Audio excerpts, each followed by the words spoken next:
mais rápido que aquele seu amigo que, assim como o Davi Brito, foge do casamento, mais barato que aquele maço de derby que seu avô pediu pra você comprar quando criança e você torrou todo o dinheiro em bala, é o nosso mais novo sistema de entregas flash. Computadores entregues em até 4 horas para São Paulo capital. Links na descrição. Como saber se o meu PC tem gargalo? Essa pergunta aqui ela é muito repetida no Instagram e no nosso WhatsApp.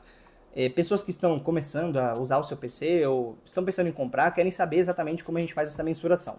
Bom, você tem sites bem confiáveis aí, o CPU Builds é bem legal, você consegue ver uma relação ali de gargalo em tarefas gerais, em jogos específicos e até mesmo jogos que eles fizeram benchmark. Esse teste, ele é confiável e a gente costuma estabelecer ali um limite para dizer se um PC vai ter um gargalo que afeta o desempenho ou não. Se ele é só um gargalo, por exemplo, que está ali no limite técnico. Esse limite, esse número é de 10%. Se esse número no seu PC, processador e placa de vídeo, já vou explicar o que é, estiver abaixo de 10%, quer dizer que você não vai perceber o gargalo. Ah, Rodrigo, mas o que é gargalo na prática? O gargalo, ele pode se manifestar de várias formas, mas no geral ele se manifesta de uma maneira que a gente chama de stuttering, que é um efeito que quando você joga, normalmente quando você joga, que você está renderizando polígonos, muitos polígonos em tempo real, o processador e a placa de vídeo entram em desencontro, em desequilíbrio. E o mesmo, ou o processador ou a placa de vídeo, não estão correspondendo em relação ao 100% do seu correspondente, do seu parceiro de trabalho. O que eu quero dizer na prática? Um processador muito forte vai estar em 100% de uso, enquanto uma placa de vídeo ali é muito fraca, ela vai estar em 100% de uso, porém elas vão entrar em desequilíbrio e o jogo vai dar aquelas travadas de tela assim, ó, de problema de sincronização, ou travadinhas, micro travadinhas que vão afetar a sua gameplay. Na prática, falando agora um outro exemplo muito bom, se você tiver um processador muito bom, ele vai chegar ali a usar 50% da sua performance, e se você tiver uma placa de vídeo muito fraca, ela vai chegar em 100%, vai aquecer pra caramba. Esse é o gargalo mais comum que a gente vê. Processador muito forte, placa de vídeo muito fraca. No geral, esse sim afeta a sua gameplay, faz o seu jogo ficar com uma renderização muito porca, então você tem que jogar nos gráficos mínimos, não pode rodar em Full HD que senão trava. Você vai ter problemas de microtravamentos, que é o famoso stuttering, e isso vai afetar não só a gameplay, mas a experiência em si. Para você que está comprando um PC agora, a melhor forma de você ver se esse PC tem gargalo ou não é entrando nesse site que eu citei para vocês. As pessoas criticam esse site na internet, dizendo que não é muito confiável, mas a verdade é que ele mostra exatamente qual que é o compasso de um processador com determinada placa de vídeo. Independente de você estiver no Brasil, Estados Unidos, a técnica e vamos dizer assim, a forma de mensurar é a mesma. Então pode confiar, ele mostra ali, e não quer dizer que se ele mostrar que tem 5, 10% de gargalo, você vai perceber isso aí. Até 15, 20, eu costumo dizer para clientes, pessoas aqui, que não dá para perceber só se você jogar em Full HD no Ultra em alguns jogos. Mas menos que isso, é praticamente imperceptível e no geral você tem que buscar uma placa de vídeo e um processador que tenha um 0% de gargalo. Vou citar alguns exemplos aqui. Um processador Ryzen 5 5600X com uma RTX 3060. Ambos vão desempenhar seu máximo desempenho quando você estiver rodando o jogo no Ultra, na melhor qualidade possível. Os dois vão estar a 100%. Agora, se você pegar um Ryzen 5 4500 com essa mesma placa, aí você vai ter gargalo. Que é um processador com cache L3 menor, ele tem uma tecnologia mais antiga, ele não vai deixar você usar os recursos de PCI Express da sua placa-mãe, ele é limitado, e ele tem menos núcleos e menos threads, o que afeta demais a performance das memórias RAM da placa de vídeo, que é a VRAM. E isso faz com que você não consiga extrair o máximo desse processador. Para você que já tem PC e quer medir se o seu PC tem gargalo, primeiro, visite esse site que eu comentei, e segundo, baixe os dois softwares que eu vou falar, o HW Monitor e o MSI Afterburner.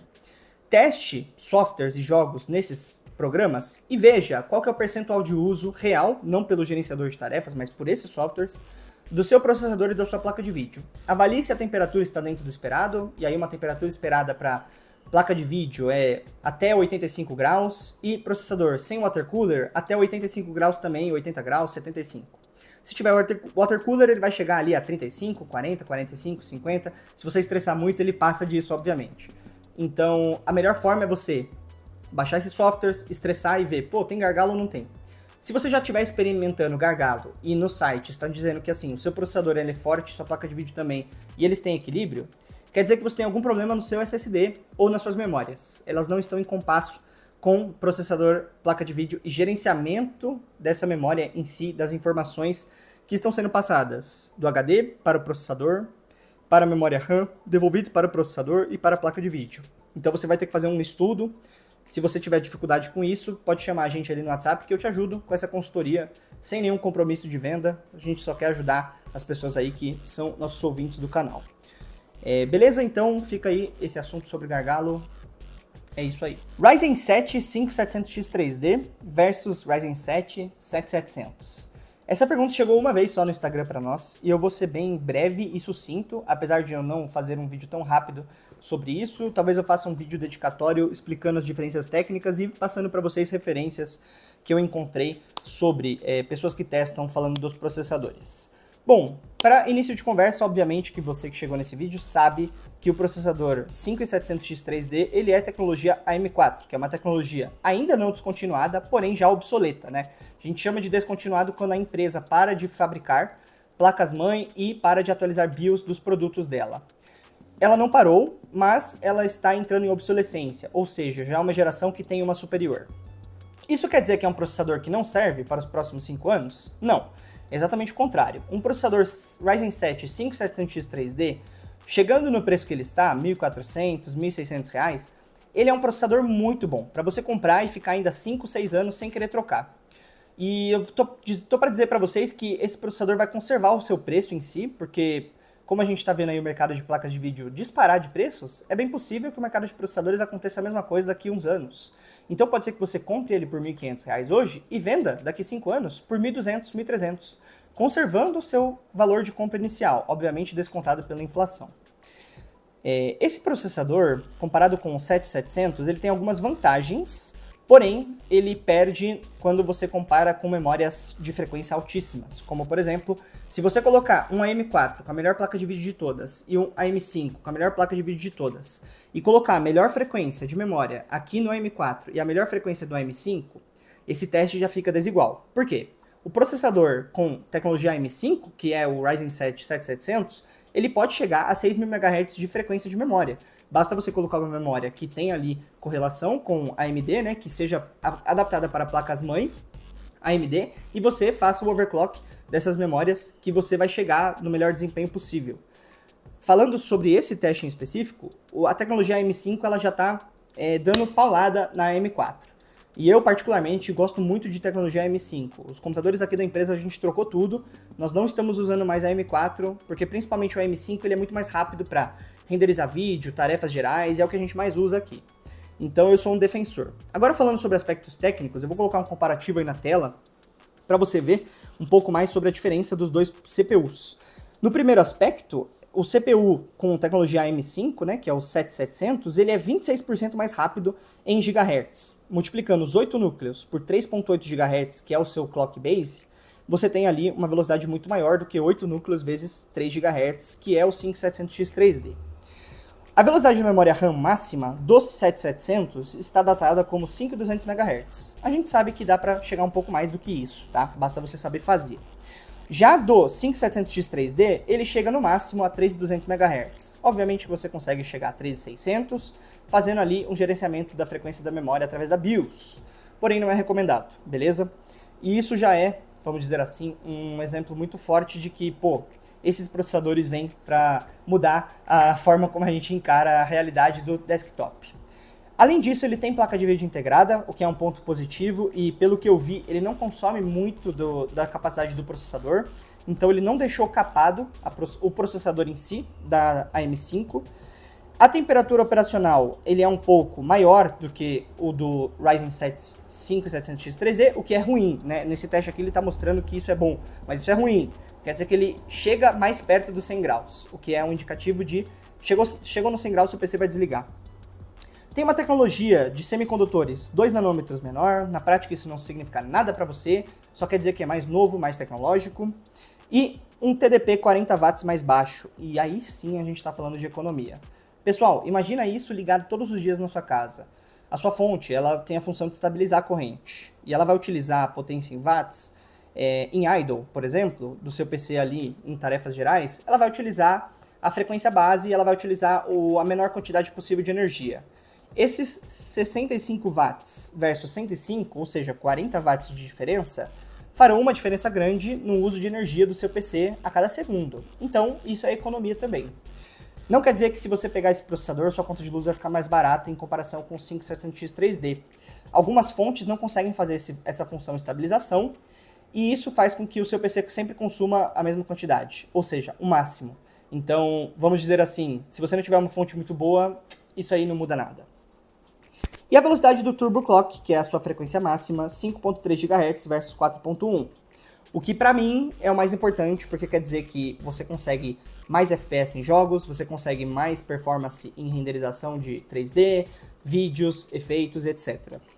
A pontuação final do PSMark, ela é 31% maior. E isso pra mim, na minha visão, ele é muito significativo. Por quê?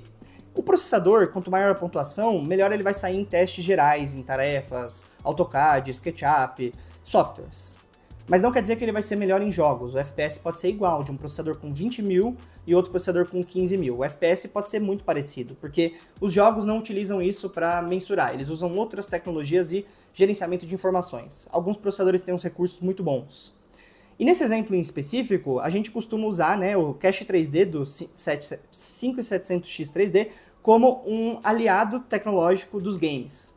Mas nesse caso, mesmo com o cache 3D, ele perde, beleza? Vou deixar um outro print aí de uma discussão no Reddit de pessoas ali dos Estados Unidos que estão discutindo qual que é o melhor processador na época do lançamento. E realmente, mesmo com o cache 3D, o 5700X 3D ele perde, pessoal. Perde em todos os jogos, perde em tarefas gerais, mas ainda assim é um excelente processador. E, na minha visão, pelos R$400 de diferença de um pro outro, não vale a pena pegar o 5700X 3D. Já vale a pena ir para o 7700. E para finalizar, quais vantagens o 5700X 3D tem em relação ao 7700? O cache L3, 96 MB versus 32, isso para jogo realmente faz diferença, que é o quanto ele consegue armazenar basicamente de informação no processador, e isso faz diferença para jogo, porque informação de processador é renderização de mapa. Ele tem 2.280 milhões de transistores a mais, o que não é uma grande coisa, porque no fim das contas consome mais energia. E ele tem 8 MB por core a mais no cache L3 por núcleo. Ou seja, isso aqui faz diferença para quando você vai usar a antiga memória flash que os processadores tinham.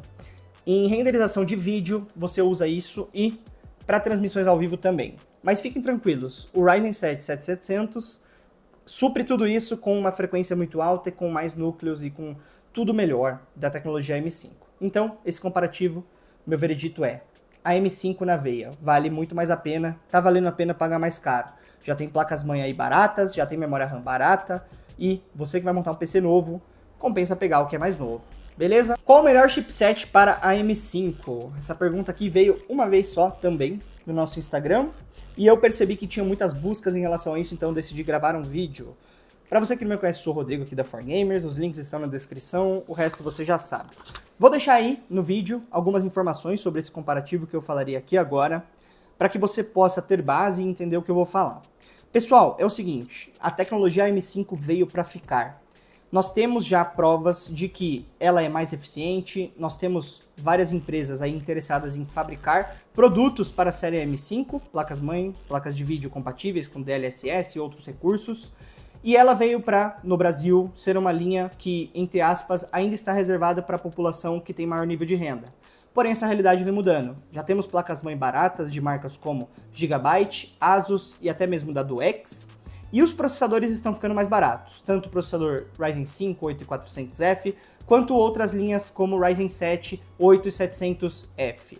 Obviamente que você não veio nesse vídeo para isso, você quer entender a diferença dos chipsets das placas-mãe e o que isso vai afetar a sua usabilidade. Bom, primeiro passo, antes de falar sobre todo esse aspecto técnico, é o seguinte: se você vai jogar e você não tem uma placa de vídeo parruda, nada do que eu for falar aqui vai fazer sentido porque você não vai utilizar os recursos. E, além do mais, eu vou além. Se você não tiver um NVMe muito bom e uma memória muito boa, esse comparativo aqui não serve para você. Por quê? Porque você não vai estar usando os recursos que as placas-mães boas têm a oferecer.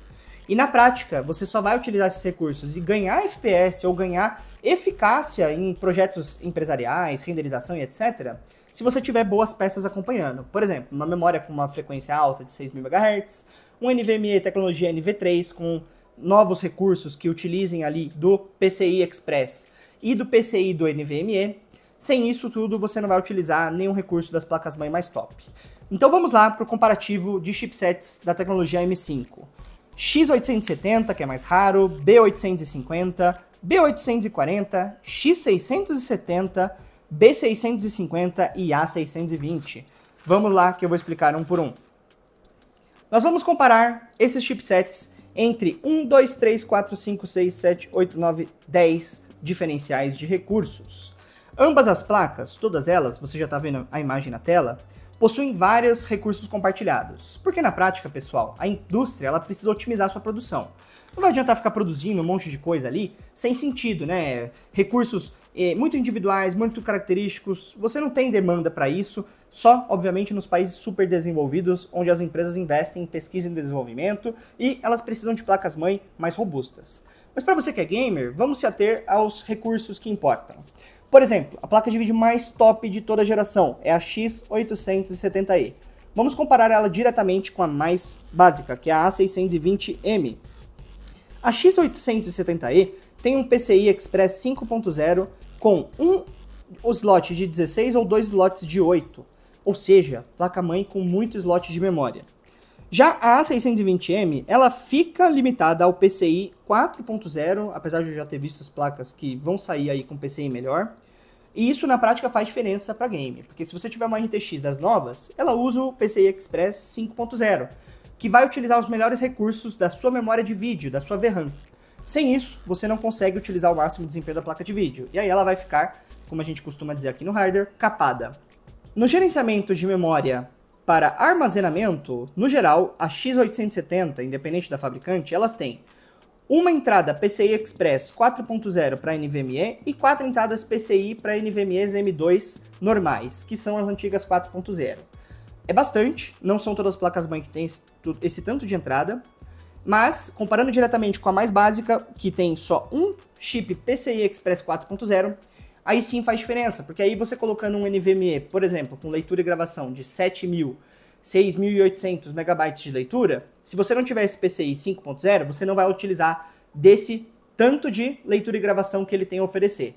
E isso se deve única e exclusivamente por velocidade de gravação de informação. Quanto maior, quanto melhor você tiver nos recursos da placa-mãe, aqui a gente não está falando, por exemplo, de chipset, de VRM de memória e nem outras coisas como capacitores, resistência elétrica, melhor você vai utilizar o seu armazenamento e mais rápido o seu PC vai ficar. Não só mais rápido, mas renderização de jogos, renderização de projetos 3D, renderização de programas, tudo isso fica melhor. Você usa mais os recursos.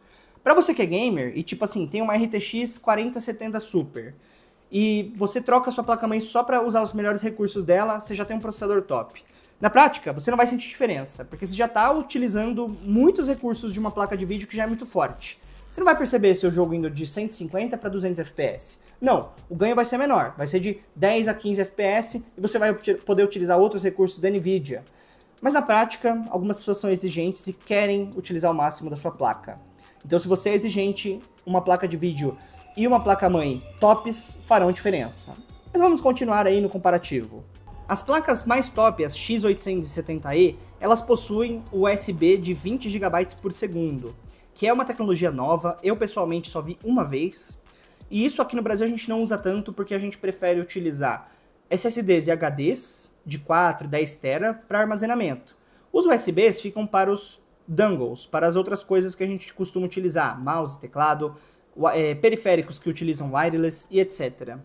Isso, do ponto de vista de conectividade e delay, não muda tanto, porque o que importa para ele é o quanto o receptor ali, o USB, ele tem de atraso, e na prática todas essas placas elas já têm recursos que fazem com que não tenha atraso. É praticamente na velocidade da luz.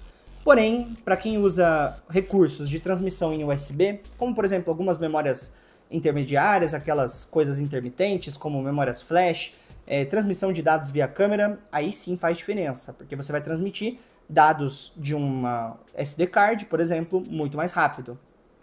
E isso sim é uma inovação. Caso você não vá utilizar, não faz sentido pegar uma placa-mãe top dessas, não é mesmo? Agora eu quero falar um pouco das placas intermediárias, as B400, B650, X670 e etc. Todas essas placas, vocês podem observar que elas são bons custos-benefícios, né, mais baratas do que os modelos X870 e carregam basicamente os mesmos recursos, PCI 5.0, total de PCI lanes também bem alto, tem também conectores de USB maiores, né, conectores que permitem você utilizar tanto USB 4 quanto USB 20 GB por segundo, e possuem opcionalmente ou obrigatoriamente, né, dependendo do modelo, ali recursos para você utilizar o seu NVMe principal com o melhor possível, né, o melhor PCI Express possível, que normalmente é o 5.0. Essas são as placas que, para você que tem dinheiro, valem a pena. As X870 e as 850, que são novas, na minha visão, não valem a pena. Elas estão caras pelo que oferecem e elas não têm recursos que justifiquem elas serem caras. Inclusive, placas muito caras e muito específicas têm um índice de RMA e resolução mais difícil, tá? Só para você saber. Você pode comprar o produto mais caro que tiver de placa-mãe com medo de dar problema, você está tentando prever isso. Na prática, é o seguinte, a gente vê muitas pessoas comprando PCs tops e trazendo para nós com peças específicas e muito mais caras. É melhor, às vezes, você comprar uma placa assim mais tranquilinha, pegar ali os seus R$2.000 de orçamento de placa-mãe, gastar só 1.400 e deixar o resto para investir numa fonte melhor e etc., do que comprar um modelo super específico que você achou bonito e quando ele der problema, não tem peça de substituição. Você tem que mandar para Miami, tem que mandar para não sei o que, tem que mandar para fábrica, porque, ó, ninguém faz manutenção dela. Então pensa bem, cara, pensa bem no que você vai fazer na hora de comprar placa-mãe. Porque você comprando um modelo super caro, porque você achou bonito, eu achei legal, eu sou o fodão aqui do gamer, eu quero uma placa diferente, meu gabinete é diferente, eu quero uma placa grande. Cara, se a sua placa-mãe der pau, você tá lascado, porque eles não vão te dar uma placa nova rápido, vai ficar mais de 30, 40, 60 dias parada, sem usar o seu PC, você não vai conseguir receber uma placa assim, substituta, e você vai ter que gastar de novo, provavelmente para comprar outra placa-mãe simplesinha, para usar no momento que a sua der defeito. Então cuidado com placas muito caras, elas normalmente guardam ali alguns problemas ocultos. Beleza, pessoal? Então esse foi o vídeo aí. Ryzen 5 8500G versus Ryzen 5 5600 GT. Essa pergunta aqui é muito, muito boa. Já me fizeram no passado e eu resgatei aqui na linha de produção de conteúdo da 4Gamers. E eu costumo sempre falar a mesma coisa quando o assunto é a M5. Vamos lá, pessoal. Respondendo direto e reto para ser breve e também poupar o tempo de vocês. Processadores AM4, eles têm limitações de PCI e limitações de memória, que na minha visão são os maiores problemas hoje, porque já que existe uma tecnologia nova, né, DDR5, tanto a Intel quanto a AMD produzindo bastante produtos aí para AM5, você já fica defasado no quesito de lançamentos high-end. Tô falando aqui de jogos. Os jogos que utilizam os recursos de PCI 5.0, DLSS 3 e 4 e memórias RAM com frequência 5.000 MHz, você que tem DDR4 não vai conseguir utilizar. Já você que tem DDR5 vai conseguir utilizar. Você não vai precisar nem fazer overclock, a sua memória já vai ter uma frequência muito alta. Falando sobre esse aspecto, são processadores, obviamente, de entrada, mas com vídeo integrado muito bom. Sabiam que na prática, tô colocando aí no card para vocês verem, na prática, esses dois processadores têm a mesma relação de núcleos e threads, consumo e etc. E até o FPS deles fica parecido? Sim, pessoal. Comparando os dois nos mesmos jogos, sem placa de vídeo, com a mesma placa-mãe, mesmo tipo de placa-mãe, né? Porque as placas-mãe eles têm chipsets diferentes. Um é socket, o outro é chipset. E mesma fonte e tal. Os FPS ficam parecidos. O que é um ponto ruim para um 8500G. Afinal, estamos falando de um processador que é muito mais novo, de uma linha 8000, versus um de linha 5000, que já foi lançado há pelo menos 4 anos atrás, que foi o 5600G, o precursor dessa linha. Na prática, o que eu quero dizer com isso? Os dois vão rodar jogos muito bem, jogos aí FIFA, Fortnite, CS, Valorant, jogos blockbuster, que eu costumo chamar, jogos mainstream, vão rodar muito bem. Não vai rodar ali no Ultra, às vezes nem no Full HD, mas em HD você roda com bastante FPS, deixando o 3D ali em uma qualidade ali equilibrada ou baixa, você consegue rodar em Full HD com mais de 150 FPS. A placa de vídeo integrada dela é muito boa, e para você que tem dúvida, qual que é a placa de vídeo integrada desse processador? O equivalente a essa placa de vídeo, né, dos dois processadores, que é parecidíssima, elas são praticamente idênticas, é uma RX 560 de 4 GB, beleza? qualquer placa que você comprar, placa de vídeo, pior que essa, você está perdendo dinheiro. E até mesmo algumas melhores que essa você está perdendo dinheiro, porque não compensa comprar uma placa tipo uma RX 580 para esse processador. Você está perdendo um desempenho que você poderia juntar mais dinheiro e comprar uma melhor depois. Caso você vá comprar placa de vídeo, compre outras, tá? Compre RTX, uma mais antiga, 2060, 3060, e RX 5700, 6600 para cima. Os dois processadores têm tecnologias parecidas, 6 núcleos, 12 threads, a frequência base deles é parecida, 3.5 e 3.6 GHz, o que muda obviamente é a frequência turbo, 5 GHz contra 4.6, o processo tecnológico, que seriam o número de nanômetros das tecnologias, 4 contra 7, e isso para você, ó, na prática, não muda nada. E o cache de nível 1 é igual, e o cache de nível 2 é 1 MB para o 5600 e 512 para o 8500G. Na prática, pessoal, isso influencia, tá? Porque aí o 8500G ele tem mais memória, ele tem mais cache, e isso em jogo faz diferença, tá? Em alguns jogos, as empresas vão otimizar para atender a essa nova tecnologia, né, a M5, e aí, por exemplo, esse 8500G, esse cache vai fazer falta. Então é bom você ter. Em relação a consumo, temperatura e etc., eles são bem parecidos, tá? Com a diferença que o 8500G, ele, quando você estressa bastante, ele esquenta bastante. Ele vai chegar a 90, 95 graus. Se você tiver water cooler, obviamente isso não vai acontecer. Ele vai chegar no máximo a 75 graus ali. O 5600G, ele é um pouquinho só mais econômico, mas isso na prática, ó, não muda nada. Você com uma fonte básica, 80 Plus bronze, ela vai consumir o máximo dos dois mesmo e não tá nem aí. Se você tiver uma fonte com selo Cybernetics, selo 80 Plus Gold, aí sim, ela já vai estabilizar melhor a corrente e vai fazer uma gestão melhor da eficiência energética. Senão, não muda nada. Beleza? Então, esses dois processadores têm uma pontuação muito parecida, com uma diferença de 7% do 8500G em jogos. E na prática, ele é um processador com a M5, né, tecnologias melhores, e eu recomendo muito mais. E é mais ou menos isso, pessoal. Hoje em dia as placas-mãe M5 já estão mais baratas. Você que está pensando em pegar ou um ou outro, eu recomendo o seguinte: você faça um contraponto aí de orçamento, veja se vale a pena, porque você vai gastar uns R$400 a mais no AM5, tá? No passado, quando lançou a M5, você gastaria R$2.000, 3. Então essa tecnologia está ficando mais acessível. Como sempre, tudo no desktop é assim, né? Os lançamentos vão ficando mais baratos e tudo vai ficando mais acessível e democrático. Beleza? Esse vídeo é isso. Espero que vocês tenham gostado. Deixem um comentário aqui do que vocês acharam, se eu pude ajudar a tirar sua dúvida. Ryzen 5 8400F versus Ryzen 5 5600. Esse tema aqui eu que selecionei, não foi pergunta de ninguém. Pessoal, como eu sempre falo nos vídeos, eu vou repetir. Estamos falando de uma comparação na qual eu vou deixar algumas imagens para você aí, né, de aspectos técnicos dos processadores. Estamos falando de uma comparação de um processador com tecnologia muito mais nova e um processador com tecnologia de 2018, 19, que é o AM4.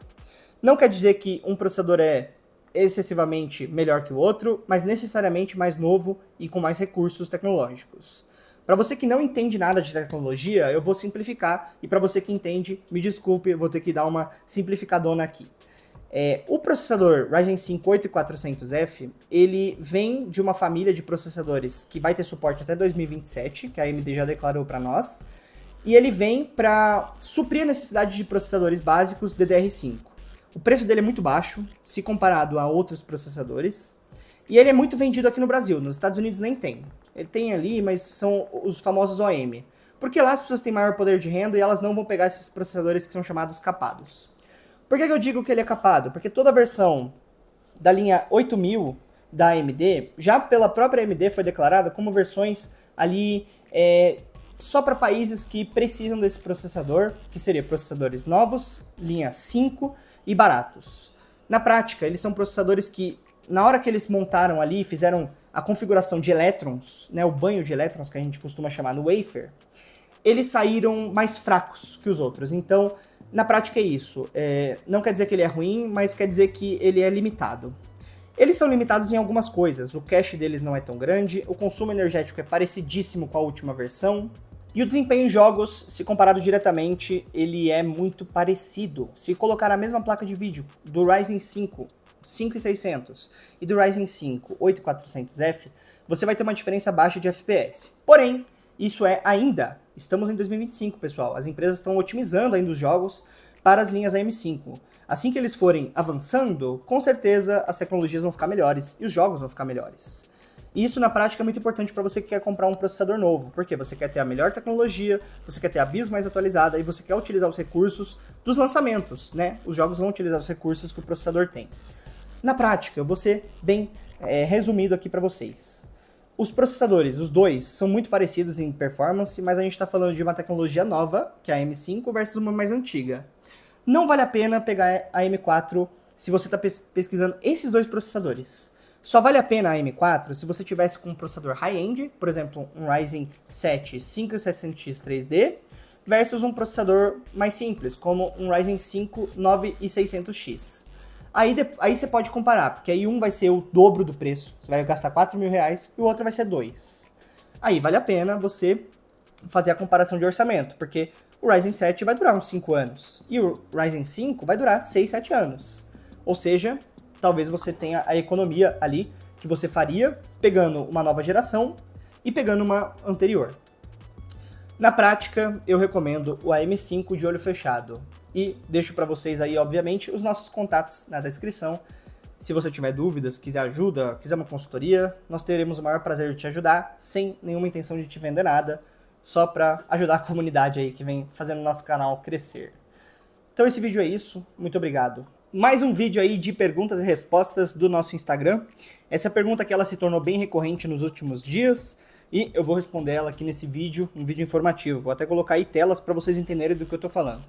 Processador 5500, linha M4, com placa de vídeo RX 6600. Ainda compensa? É um bom kit? Para você que não me conhece, eu sou o Rodrigo aqui da 4Gamers, uma loja em São Paulo, capital. Os links da nossa empresa estão aí na descrição. Considere visitar a nossa empresa, você será muito bem-vindo. Pessoal, este processador eu tenho algumas observações e ressalvas a fazer. A placa de vídeo também, vou fazer algumas observações aqui para vocês. E eu vou começar falando sobre esse tema pela seguinte perspectiva: o que a gente costuma olhar quando nós estamos analisando uma configuração de computador? Primeiro, a pessoa está saindo de qual configuração para sair para qual configuração? Isso é o ponto principal, é a vantagem relativa de uma para outra. Se você está saindo de um processador i7 de oitava, por exemplo, que é um processador bom, mais antigo, você trocando ali somente o processador, você não vai sentir tanta diferença de um kit para o outro. Por que eu digo isso? Porque o i7 de oitava, por exemplo, é um processador com 6 núcleos e 12 threads. Então, em linhas gerais, por ser DDR4, né, até tem a versão DDR3, mas esse DDR4, você não vai perceber uma diferença gritante em jogos. Porém, trocando a placa de vídeo de um kit como esse, você já vai sentir bastante. E é nisso que eu quero bater em cima desse kit, analisando o custo-benefício dele. Se você está saindo de um PC mais antigo para esse kit, olha, pode ter certeza que a diferença vai ser brutal. Velocidade de abertura de tarefas, programas, instalação, navegação de Google Chrome, Internet Explorer, Discord com seus amigos, gerenciamento de arquivos. Estamos falando de um processador AM4 que tem 6 núcleos e 12 threads, né? O Ryzen 5 5500. Não é dos meus preferidos, mas é um processador bem barato e compensa demais para pessoas que estão com orçamento apertado. Já a placa de vídeo, combinada com esse processador, vou falar agora um pouquinho sobre gargalo. É uma placa que ela tem 8 GB, aqui no Brasil ela é vendida com algumas marcas como ASRock, Gigabyte, e tem alguns outros modelos aí, mas lembrando, né, uma placa AMD. E ela é uma placa que, vamos dizer assim, ela ganha em FPS em relação a uma 3060, tá? Que é a sua direta concorrente. Eu não vou dizer para vocês que eu gosto de placas AMD da mesma forma que eu gosto de placas NVIDIA. Porém, em desempenho bruto, elas realmente ganham, na maior parte das vezes, com a sua concorrente direta. O problema das placas AMD são as limitações tecnológicas, das quais eu já vou falar e explicar certinho. Mas pensa comigo, uma placa NVIDIA, normalmente, ela tem ali todos os codecs e as últimas atualizações que a NVIDIA traz. A NVIDIA tem um cuidado maior e tem mais dinheiro para investir em pesquisa. Então as tecnologias que ela oferece e até mesmo a usabilidade em jogos, na minha visão, como lojista e como pessoa que observa o mercado diariamente, é melhor. As pessoas se sentem mais confortáveis jogando jogos em placas NVIDIA e o aspecto geral da beleza do jogo, né? Os filtros anti-aliasing, anisotrópicos, as tecnologias de DLSS, no geral, parecem que deixam o jogo mais bonito, beleza? Então essa é a minha impressão sobre NVIDIA. Falando especificamente desse kit, é um kit que tem uma relação de gargalo muito baixa, eu vou colocar o print aí para vocês na tela, da análise do site GPU e CPU User Benchmark. E essa placa de vídeo é uma placa que ela tem posição 90 de 450 no pódio de placas mais rápidas do mundo. Quer dizer que ela é uma placa boa? Sim, estamos falando de uma placa com 8 GB, GDDR6. Não sei qual placa você vai pegar, depende do modelo. Aqui, por exemplo, nós usamos normalmente as placas da ASRock, que é o modelo Challenger, e outras aí, dependendo, e elas não têm uma garantia tão grande quanto a NVIDIA, tá? Elas têm uma garantia de 1 ano, 2 anos. Mas são muito boas, elas têm um índice de RMA baixíssimo, se você for comprar, fica despreocupado com isso, não vai dar defeito. Mas a questão é, será que ela vale a pena sobre os aspectos técnicos? Beleza, agora eu vou falar um pouco sobre isso e jogos. Essa é uma placa que, sobre aspectos básicos, né, que você costuma olhar ali nos caracteres, nas características minuciosas, ela tem 8 GB com tecnologia de memória RAM GDDR6 e memória bus, né, que é o quanto aquela placa tem largura de banda, de 128 bits, o que é muito bom, mas é o padrão para essa tecnologia. As novas placas da AMD já estão vindo com 256, que já é um novo padrão, que placas-mãe melhores estão conseguindo comportar essa tecnologia, e no final de tudo isso, essa maior largura de banda e melhor gerenciamento de memória representa mais FPS e melhor gerenciamento de velocidade. É uma placa que tem 190 mm de espessura, tem uma altura relativamente até grande, dependendo do fabricante, de 110 a 120 milímetros, e o consumo dessa placa é de 132 watts na média, podendo ser 120 em alguns modelos e 140 em outros. É um consumo alto, na minha visão, para uma placa 8 GB lançada em 2021, que já saiu de linha, né? Uma placa que ainda vende nova, para você saber, quem vende ainda vende nova, mas ela já saiu de linha, ou seja, as empresas estão focadas em fabricar outras placas. Ainda vão fabricar algumas dessas, então essas novas são fabricações ainda existentes, mas elas já não têm o suporte que as novas terão. Isso é uma estratégia que a indústria faz, que é a obsolescência programada na venda, e ela faz isso para as pessoas gastarem dinheiro com a inovação. Ainda é uma placa muito boa, mas não sei se vale a pena do ponto de vista tecnológico. Falando um pouco sobre as concorrentes diretas dessa placa, ela ganha das seguintes placas que estão próximas ali de desempenho, vou citar para vocês. A GTX 1080, que é antiga, mas muito forte, ela ganha da 2060, a RTX lançada ali em meados de 2017, uma excelente placa, mas já ficou ultrapassada. Ela ganha da sua antecessora RX 5700, ou seja, modelo 5000 mais linha 700. E ela ganha da Arc A580, que foi um lançamento que a Intel tentou fazer e bater nessa linha de produtos, mas ela não deu conta da demanda de placas, né? Então acabou vendendo tudo, não repôs. E a gente ainda não sabe direito se essas placas são boas ou não para gaming, se elas têm uma boa aceitabilidade do mercado, se o nível de RMA está baixo, a gente não tem informações suficientes. E ela perde para 2060 Super, o que é uma péssima notícia, porque 2060 Super é uma placa de 5 anos atrás. E aí? Estranho, né? Ela perde para 2070, para 5700 XT e para 3060 de 12 GB. O que é, infelizmente, decepcionante. Para substituir essa placa, caso você esteja pensando em pegar esse kit, eu recomendo você pegar uma 3060 ou já ir direto para uma 3070, que já está bem baratinha, ou uma 4060, 4060 Ti. Beleza? Então essas são as placas que eu recomendo, obviamente todas elas estão caríssimas. E muito mais do que isso também vai dar gargalo com o Ryzen 5 5500. Beleza? Fechamos esse tópico, é isso aí.